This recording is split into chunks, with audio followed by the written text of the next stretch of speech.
My name is Karen, and I am a 38-year-old office worker. I have been married to Paul for 3 years, who I met through a family friend. My family is somewhat wealthy, and since my sister Janet and I are the only children, our relatives were concerned about who would inherit our family's assets. This is why they introduced me to Paul. Paul moved in with us at my family home shortly after we met. My mom had passed away a few years before, so it was just my dad, my husband, and me living together. Paul was very nice and took good care of my father. However, the family friend who introduced us warned me just before our wedding that Paul was very interested in money. This worried me, but Paul didn't show any signs of greed, so we got married. Even so, I kept an eye on him because of what the family friend said. Paul didn't seem greedy, but he was curious about my father's wealth. He often asked about it casually when he and my father were drinking together, but since my father spoke openly about it, I wasn't too concerned. Paul also took an interest in my sister Janet, who is 6 years younger than me and very lively and outgoing, unlike my calm nature. Janet has flashy relationships with men and looks quite different from me, which surprised Paul when he first saw her. Watching Paul be fascinated by Janet, who was so different from me, made me feel uneasy. One day, when Paul found out I couldn't inherit my father's estate, he yelled at me, "You can't inherit the property. I have no use for you anymore. We're getting divorced right now." Later, after he remarried, I got my revenge on him and my sister. At first, I believed that having a beautiful sister meant there was nothing to worry about, but I eventually realized the reasons behind our relatives' concerns. My father doted on my sister, providing her with every opportunity, including the chance to attend both college and community college after graduating. However, my sister lacked a clear purpose for her education. She seemed mainly interested in avoiding work. Our mother tried to encourage her to get a job immediately after her first college graduation, but my father supported her decision to continue her education at community college. After completing her studies there, she secured a position at a company owned by one of my father's acquaintances. This job, however, lasted only 6 months. She resigned with the unexpected excuse that she couldn't showcase her talents at that workplace. Both my mother and I were taken aback. My sister spoke as if she fully understood the job, despite her minimal experience. My father, ever her supporter, quickly found her another job.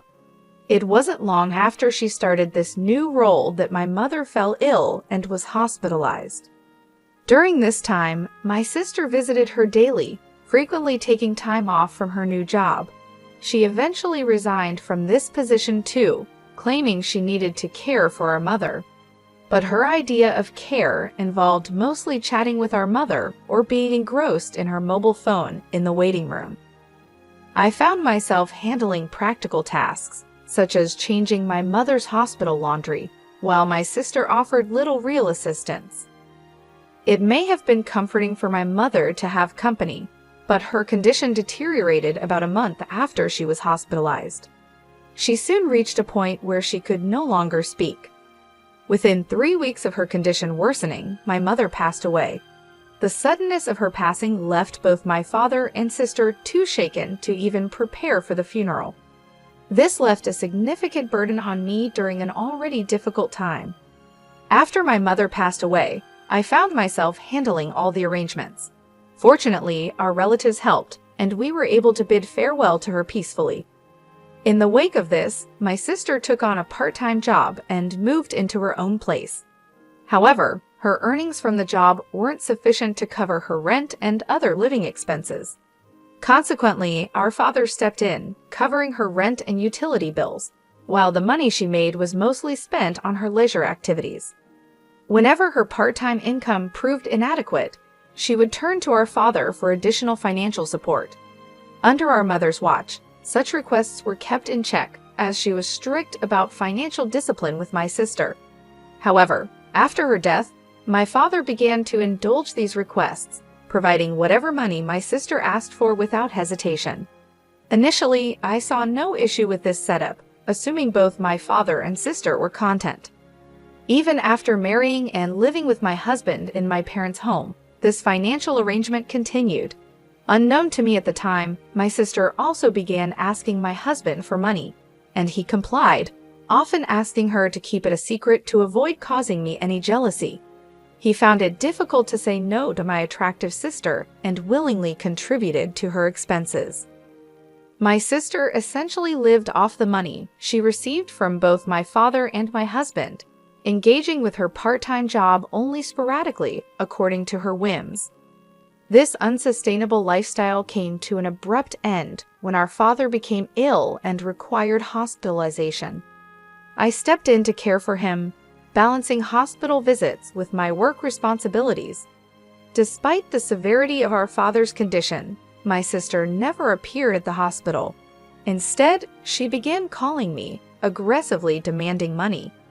She argued that since she had been receiving a regular allowance from our father, I should continue providing for her as before, stating that her rent and utilities were still being deducted from our father's account. Her tone was confrontational, and I was stunned by these revelations. I became infuriated by her selfish attitude, focused solely on maintaining her own lifestyle while completely disregarding our father's well-being in the hospital. The situation exposed a painful truth about my sister's priorities and strained our relationship even further. I was tempted to hang up on her, but she sounded like she was in trouble. So I asked her, "How much money has Dad been giving you every month?" and suggested, "Get a full-time job and support yourself with what you earn." My sister responded irritably, "Stop nagging. I was getting $1,000 a month, and remember, rent is separate." I was shocked by her response. She seemed proud of the amount, and it made me think that if I continued to give her this much money each month, she would never be motivated to work seriously. At first, I didn't see a problem with giving her money, thinking my father would soon recover from his hospitalization.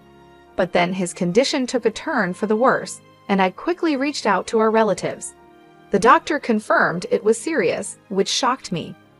During this stressful time, I needed my husband's support, but he rarely visited the hospital, claiming he was busy with work. When he did visit, he asked inappropriate questions like, "Frank's estate must be huge, right? Since you and your sister are the only heirs, are you going to split it in half?" I was speechless. My husband seemed only interested in the inheritance, and I felt a mix of realization and disgust, understanding what the relatives meant when they said he was obsessed with money. When I called my sister to inform her of our father's critical condition, her only concern was about her finances. "Make sure you pay me every month. I can't live without that money," she demanded. The call ended suddenly, leaving me furious at her words, but I was also worried because I thought I heard a faint male voice in the background. I felt uneasy when I heard a familiar voice on the other end of the phone. About a month later, my father passed away. Sadly, neither my sister nor my husband was with him in his last moments. From my experience with my mother's funeral, I knew how tough it was to organize one. Neither my husband nor my sister offered any help, and my sister didn't even come to the funeral. My husband did show up, but left quickly, claiming he had work. A relative who had introduced us asked me, "Where's Paul? It's odd for the husband not to be here, isn't it?" I just gave a forced smile and said he was busy with work and had gone home. The relative seemed disappointed, and I felt like sighing too. After my father's funeral, when I finally had a moment to myself, my husband asked me with a sly smile, "So how much did you inherit? Even if you split it, you must have gotten a lot, right?" Just like the relatives had warned before our marriage, he was only interested in my father's inheritance. I told him, looking straight at him, "My sister got $100 million, and I got nothing." I hadn't even spoken to the lawyer yet, and was still dealing with the funeral. Seeing my husband so excited about the inheritance almost made me laugh rather than angry. Believing what I said, he immediately shouted, "What? You can't inherit any property. I don't need you anymore. Let's get divorced now." I felt the same way. So I snapped back, "Let's do it. You married me for my father's inheritance anyway." I handed him the divorce papers I had prepared. He seemed surprised, as if he hadn't expected this, but he signed them anyway. As he left the house after signing the divorce papers, he said bitterly, "I'll divorce you, who gets 0, and remarry your sister Janet, who gets the $100 million, and then he left. I didn't care what he said and went ahead with the divorce, happy to be rid of my awful husband. It seemed like he started trying to marry my sister the very next day. A few days later, he called me, demanding, "Do you still believe that story? When will you sort out the inheritance?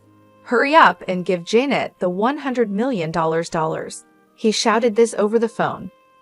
I had been waiting for him to contact me because I didn't want to reach out first after he left. I answered him calmly, "Let's discuss this at my place next Sunday. I'm preparing for the procedure and will be waiting." Thinking he was about to receive the inheritance, my ex-husband happily ended the call. However, I was actually looking forward to seeing his reaction when he discovered the truth. On the weekend, my ex-husband and my sister came to my family home and were surprised to see a lawyer there. My ex tried to act normal, thinking, "Of course you need a lawyer when inheriting a lot of money." Then the lawyer looked puzzled at my ex-husband and began compensation claim. Before we talk about any inheritance, we need to address Karen's compensation claim against Paul. The lawyer then showed my ex-husband several photos of him leaving my sister's house, clearly dated before our divorce was finalized. "These are evidence of infidelity," the lawyer told him, "so you owe compensation." I had overheard him discussing the inheritance with my sister and had asked the lawyer to look into his infidelity. They might have thought I was too distracted by my father's funeral, but my ex-husband and sister were meeting at her place almost daily, giving me plenty of evidence.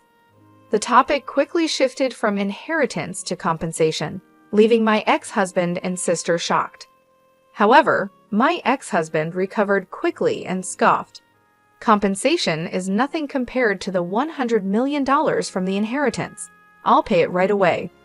He then signed the compensation documents provided by the lawyer, trying to appear unconcerned and confident. I confirmed everything and told him, "Enjoy your life with my sister, who inherited nothing. Since you signed, I'll make sure you pay the compensation." When they heard there was no inheritance, my sister screamed in shock, and her husband turned bright red, angrily saying, "There's no way the inheritance is 0. I won't let you take it all for yourself." The lawyer then calmly began to explain to the furious couple, "Janet is technically the stepdaughter of your late mother and was not legally adopted by your late father. Therefore, there is no legal parent-child relationship, and Janet cannot inherit anything from your father's estate." I'd also explained to my confused sister about our family history. "When our parents remarried, Janet, you were about a year old, so you probably don't remember.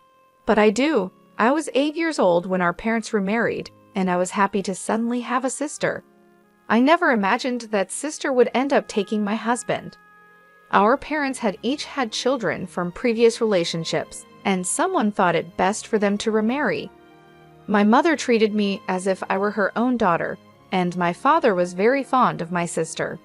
Maybe because she wasn't his biological daughter, he spoiled her a bit extra, wanting to make sure she felt loved. Although both our parents had children from previous marriages, my mother, who was suspected by some relatives of targeting our wealthy family's assets, refused to legally adopt my sister. The relatives only suggested marriage proposals for me because they knew I was the only one who could legally inherit my father's property. If our parents had had a child together, it might have made things even more complicated, but fortunately or unfortunately, they never did. Now, I understand why my father continued to support my sister financially, even after she grew up. He couldn't leave her any inheritance. I never legally adopted my mother, so legally, we weren't parent and child, but that never mattered in how we lived every day. It turns out that my parents had never explained to my sister that they were both previously married before they got together. She only learned this truth today. When my ex-husband realized the situation, his face quickly changed from bright red to pale blue. He had not only failed to secure any inheritance from my sister, but had also signed a document obligating him to pay compensation. Looking visibly shocked, my ex-husband asked me, "Was what you said about my sister getting $100 million and me getting nothing a lie?" I struggled to hold back my laughter and replied, "Of course, it was a lie. I said it to get back at you for cheating on me. Plus, there's no such thing as a bankrupt estate worth $100 million. Even my wealthy father didn't have that kind of money." Suddenly, my sister, who had been quiet until then, screamed out, "I've been relying on Dad's inheritance and have been spending a lot. What about the money Dad used to give me? Will Karen cover it now?"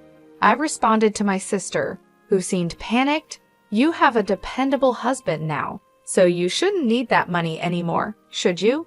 Let Paul take care of you." She turned to look at her pale-faced husband, who shook his head and said, "I've also done a lot of shopping, expecting to receive the inheritance, so I can't afford it. Plus, I have the compensation to pay, so I'm financially stretched." At that point, my ex-husband began to apologize profusely to me. "Karen, I'm really sorry. It was all my fault. Will you forgive me and consider starting over?"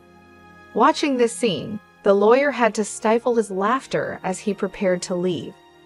The confidence and arrogance my ex-husband had shown upon arriving had completely evaporated, and his deep apologies now seemed utterly absurd.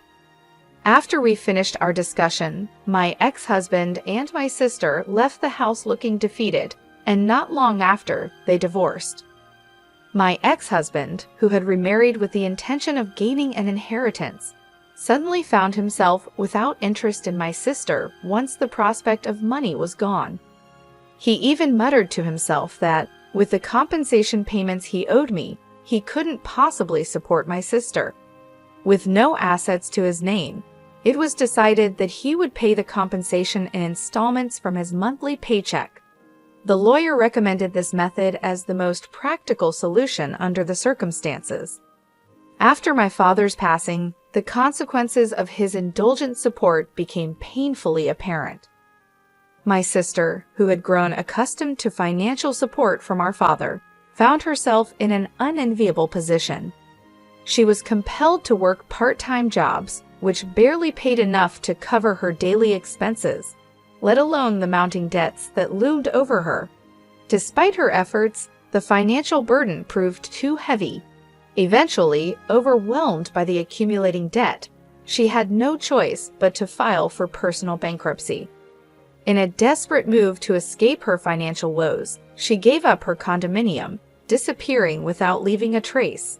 As of now, her whereabouts remain unknown, leaving a void in the family that once depended on each other so deeply. The situation underscored a harsh reality. Our father's well-intentioned but ultimately misguided financial support had shielded my sister from the necessity of developing a work ethic and financial independence. This protection, while provided out of love, had left her ill-prepared for the harsh realities of adult life. As she struggled with part-time work and faced the consequences of accumulated debt, it became clear that she was not equipped to handle financial responsibilities on her own. As for myself, the aftermath of these family troubles and the dissolution of my marriage left me residing alone in the family home, a house that now felt too large and empty, echoing with memories of a happier, more intact family. The solitude, however, provided me with ample time for reflection. It became a period of self-discovery and reassessment of what I truly wanted out of life. During this introspective period, some well-meaning relatives suggested that perhaps the time had come for me to consider entering into a new relationship. They talked about introducing me to potential suitors, hoping that a new partnership might bring me happiness and stability. However, the bitter experience with my ex-husband, who had shown his true colors as someone more interested in financial gain than in genuine companionship, made me wary of repeating past mistakes. His betrayal had been a painful lesson in discernment, teaching me the importance of knowing someone's character and intentions thoroughly before making such a profound commitment. Determined to take control of my own destiny, I decided to decline the offers from my relatives to arrange introductions. The thought of being matched with another partner who might view me as merely a means to an end was intolerable. Instead, I resolved to find a partner on my own terms, guided by the lessons learned from my past experiences. This decision was empowering, marking a new chapter in my life where I could prioritize my own values and desires in a relationship. In embracing this newfound independence, I began to explore various avenues for meeting potential partners.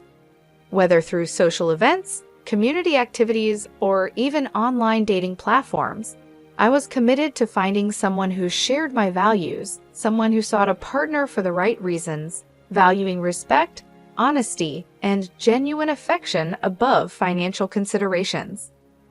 This journey was not just about finding a new partner. It was about reclaiming my autonomy and learning to trust again after betrayal. Each step forward was a reaffirmation of my ability to shape my future, a future where my choices would lead to genuine connections and real love, rather than transactional relationships defined by financial dependency. Thus, as I move forward, the lessons of the past remain with me, a guide to avoiding the pitfalls that had once ensnared my family and me, and a beacon towards a more hopeful and self-determined future.